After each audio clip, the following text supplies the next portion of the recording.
मैं ज्योतिष शास्त्री रमेश चौबे उपस्थित हूं आपके समक्ष। जैसा कि मैंने आपको अपने पिछले वीडियो में बताया था कि आज हम शनिदेव की ढैया और साढ़े साती के विषय में चर्चा करेंगे कि कौन से राशि वालों को शनि की ढैया और कौन सी राशि वालों को शनि की साढ़े साती 29 अप्रैल 2022 से प्रभावित करेगी।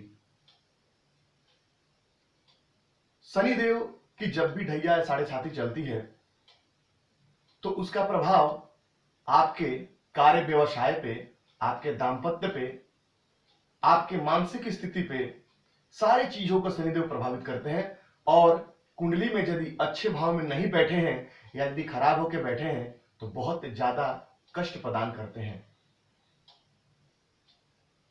शनिदेव यदि कुंडली में आपके उच्च राशि में बैठे हैं, अपने स्वराशि में बैठे हैं, यानी कि तुला राशि में बैठे हो, मकर राशि में बैठे हो और कुंभ राशि में बैठे हो, तो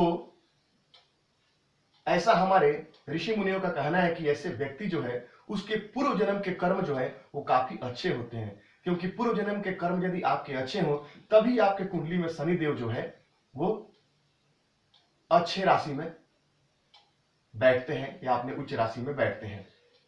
शनिदेव विशेष तौर पे वृश्चिक राशि, सिंह राशि और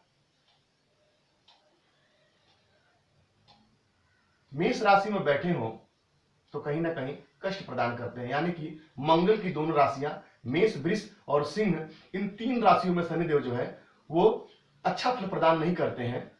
बाकी कुंभ में, मकर में और तुला में उच्च के बैठते हैं, अच्छा फल प्रदान करते हैं। मिथुन में, कर्क में, कन्या में, मीन में और कुंभ में और वृषभ में लगभग ठीक ठाक फल प्रदान करते हैं। तो ये आपको याद रखना चाहिए। अब ये जो भी शनिदेव का जो गोचर होगा कुंभ राशि में, वो उसके विषय मैंने आपको बताया, तो वहीं से जो है वो मिथुन राशि और तुला राशि पे शनि की जो ढैया थी वो समाप्त हो जाएगी और कर्क राशि पे और वृश्चिक राशि पे शनि की ढैया प्रारंभ हो जाएगी। जो सिंह राशि, क्षमा कीजिए, जो धनु राशि थी उसकी शनि की साढ़े साती जो है वो समाप्त हो जाएगी और मीन राशि पे शनि की साढ़े साती जो है प्रारंभ हो जाएगा। एक छोटा सा मैंने यहाँ पे चक्र बना रखा है, इसके माध्यम से आपको समझाऊंगा ताकि आपको समझने में आसानी हो और आप आसानी से शनि के साढ़े साती को समझ जाइएगा। तो सबसे पहले बात करेंगे हम यहाँ पे मकर राशि की। तो मकर राशि की जो शनि की जो साढ़े साती है वो उतरती हुई साढ़े साती है, अर्थात इनके पैरों पे साढ़े साती रहेगी। तो पैरों पे जब शनि की साढ़े साती रहेगी तो पैरों का चक्कर बना रहेगा जातक को। ऐसे में कई सारी यात्राएं करनी पड़ेगी। उतरती साढ़े साती में पैरों पे जो रहेगी उसमें व्यापार में प्रगति, धन धान की समृद्धि, प्रभाव क्षेत्र में वृद्धि, राज्य पक्ष से सम्मान, सुख संपत्ति का लाभ, रुके कार्य बनेंगे, मुकदमों में विजय, मांगलिक कार्य, सुख संपदा में वृद्धि। यानी कि उतरती हुई साढ़े साती कहीं ना कहीं मकर राशि वालों के लिए अच्छा है और उनको लाभ देके जाएगा। कुंभ राशि की जो है वो शनि की साढ़े साती उनके तन भाव पर रहेगी। कुंभ राशि पे ही शनिदेव का विचरण होगा। तो यहाँ पे क्या है कि तनु भाव पर अधिक परिश्रम करना पड़ेगा, शारीरिक कष्ट होगा, मांगलिक कृत्यों में धन खर्च होगा, शत्रु, चिंता, निजी जनों से विरोध होगा और बहुत प्रकार से जातक को जो है वो कहीं ना कहीं कष्टों का सामना करना पड़ेगा। हर कार्य में विलंब होगा, हर कार्य में रुकावट होगी, अधिक मेहनत, अधिक परिश्रम करने के बाद आपका कार्य बनेगा। यानी कि परेशानी कहीं ना कहीं आपकी ज्यादा बनी रहेगी। इस समय आपको अपने स्वास्थ्य पर भी लाभ देना चाहिए, ध्यान देना चाहिए।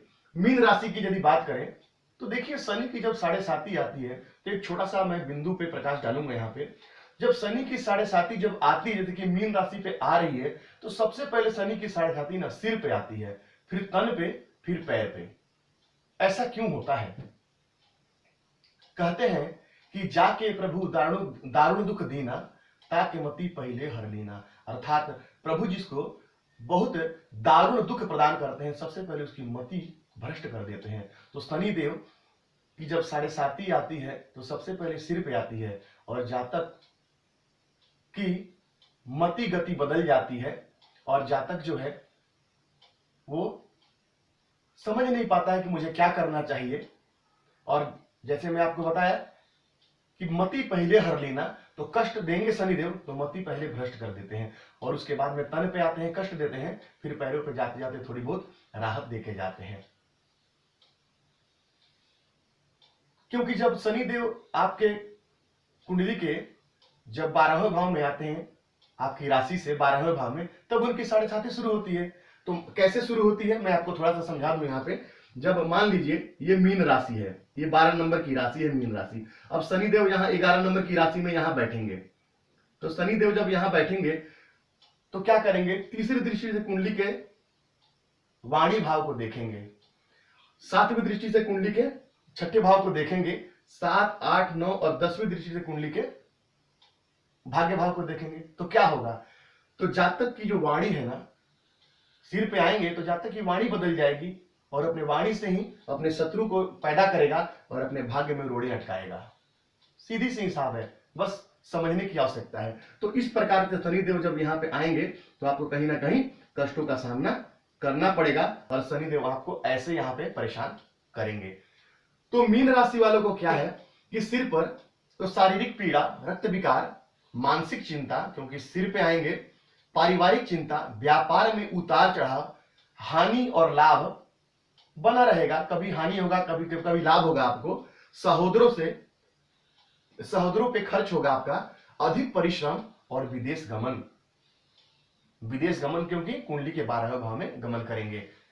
तो ये आपको इस प्रकार से फल देंगे। अब कर्क राशि पे शनि की ढैया चलेगी, तो जब कर्क राशि पे शनि की ढैया चलेगी तो पारिवारिक विरोध, शत्रु वृद्धि, गृह कलेश, शारीरिक कष्ट, परिश्रम अधिक, आर्थिक लाभ, रक्त विकार, व्यापारिक चिंता, राजकीय परेशानी, चोट चपेट देंगे, दुर्घटना का भय रहेगा, नौकरी छूट जाएगी या नौकरी के कार्यस्थल पे परेशानी आएगी, शिक्षा, संतान की चिंता और सहोदरों से जो है अनबन आपका बना रहेगा। तो इस समय विशेष तौर पे कर्क राशि वालों को काफी सावधान होना चाहिए, काफी ध्यान रखना चाहिए। यदि नौकरी परिवर्तन का आप सोच रहे हैं कि मैं नौकरी में परिवर्तन करूं, तो इस समय गलती से भी मत कीजिएगा, नहीं तो आपको एक बार नौकरी जाने के बाद फिर दोबारा नौकरी मिलने में काफी परेशानी होगी। तो कर्क राशि के लिए कहीं ना कहीं अष्टम भाव में गोचर में शनिदेव जो आएंगे तब जाकर के ये ढैया लगती है, तो आपको परेशानी में शनिदेव यहाँ डालेंगे।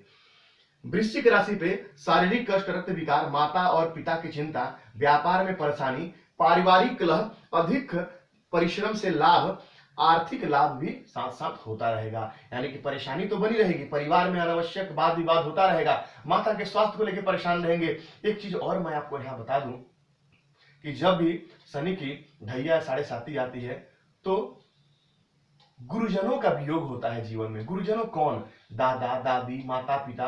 यदि स्वास्थ्य इनका खराब है तो आपको इनका ध्यान रखना चाहिए, नहीं तो इस समय आप देखिएगा ज्यादातर अपने जो वियोग जो है अपने गुरुजनों का, जो गुरुजन कौन, जो आपसे बड़े हैं, तो गुरुजनों का वियोग जो है शनि के 7.5 या ढैया में होती है। तो इस समय आपको सावधान रहना चाहिए, उनके स्वास्थ्य का ध्यान देना चाहिए विशेष तौर पे।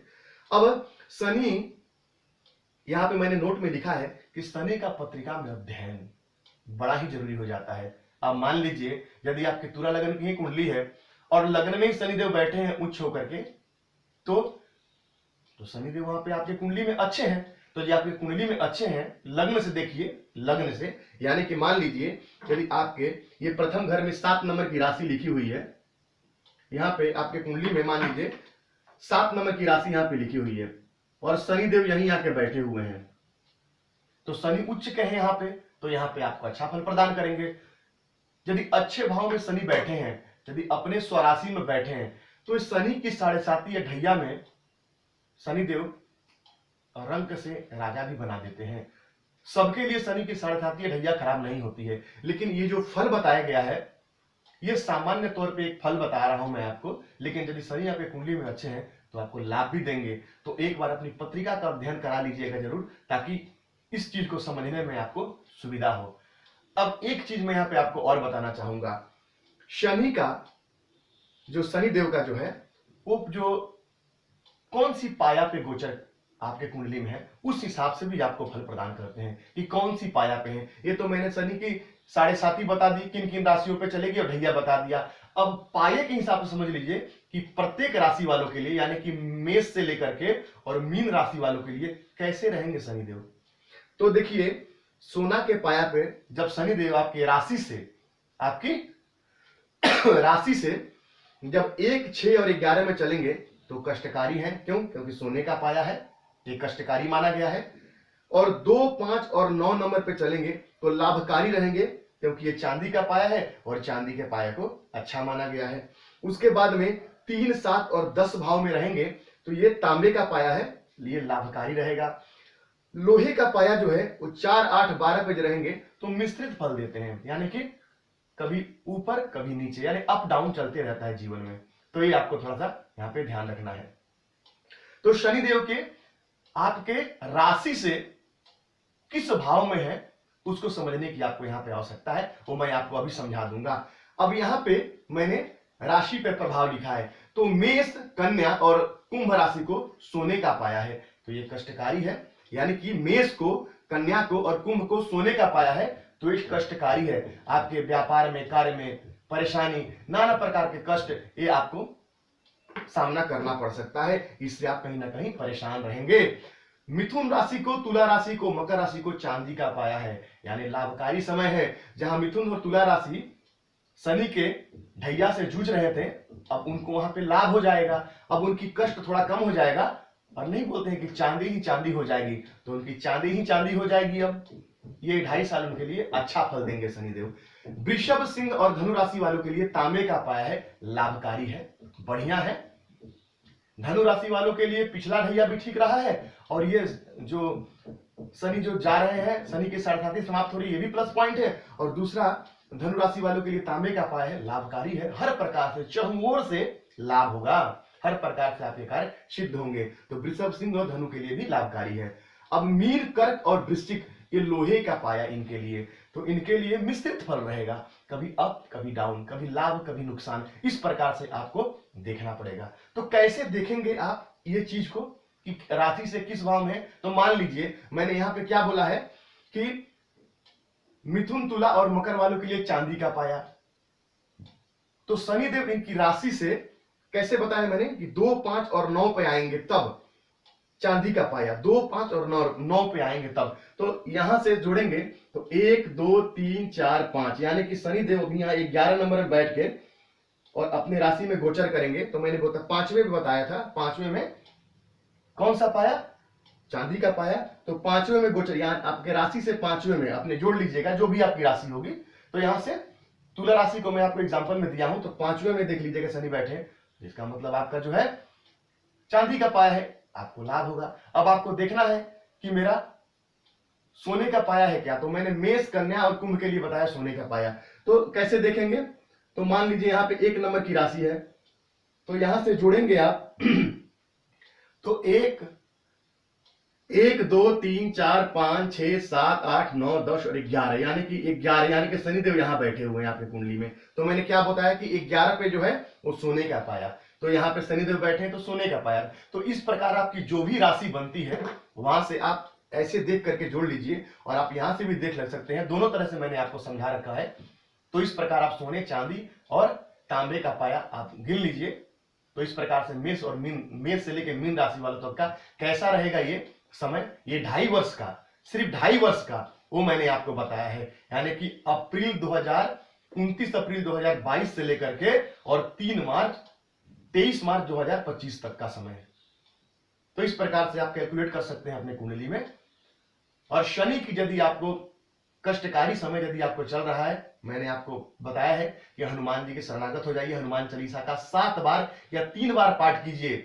आपके कुंडली में यदि खराब भाव में गोचर कर रहे हैं, यदि 6-8, जैसे मैंने आपको बताया कि जैसे कि यहाँ पे मान लीजिए कि लोहे का फल कैसे, तो 4, 8, 12 में यदि बैठे हुए हैं तो लोहे का दान कीजिए। आप यहाँ पे लोहे का कोई भी चीज हो सकता है, लोहे की कढ़ाई हो सकती है, लोहे का चिमटा हो सकता है, लोहे का तवा हो सकता है, लोहे का दान कीजिए। काली उड़द के दाल का दान कीजिए, हनुमान जी के शरणागत रहिए, सुंदर कांड का पाठ कीजिए। और सबसे महत्वपूर्ण, एक स्टील के कटोरे में एक 1 रुपए का सिक्का डाल दीजिए और शनिवार को गोधूल बेला, गोधूल मतलब जब सूर्य अस्त हो रहे हैं, आधा थोड़ा सा रात है और थोड़ा सा दिन है, गोधूल बेला में, और उस स्टील के कटोरे में सरसों का तेल डाल दीजिए, उसमें 1 रुपए का सिक्का डाल दीजिए नया वाला, उसमें मुंह देख करके अपना, यानी कि अपना मुख देख के उसको बोलते हैं छायादान बोलते हैं, और किसी पीपल के पेड़ के नीचे रख के आइए और फिर दोबारा पलट के देखिएगा मत और चुपचाप अपने घर आ जाइएगा। ऐसा 3 शनिवार कीजिए, काफी लाभ होगा आपको। शनिदेव के बीज मंत्रों का जाप कीजिए और शनिवार को पीपल के पेड़ के नीचे दीप का दान कीजिए, यानी कि प्रकाश का दान। शनिदेव जो है अंधकार के प्रतीक हैं, तो जब संध्या काल में हम पीपल के पेड़ के नीचे जब दीप का दान करते हैं तो उसको प्रकाश का दान भी कहा जाता है। तो दीपक जलाइए सरसों के तेल का, इससे आपको लाभ होगा। तो उम्मीद है आपको ये मेरा विषय जो है समझ में आया होगा। नहीं समझ में आता है कमेंट में पूछिए, निस्संदेह आपके सवालों का जवाब दूंगा। तो आपका दिन मंगलमय, मंगल कामना के साथ में नमस्कार।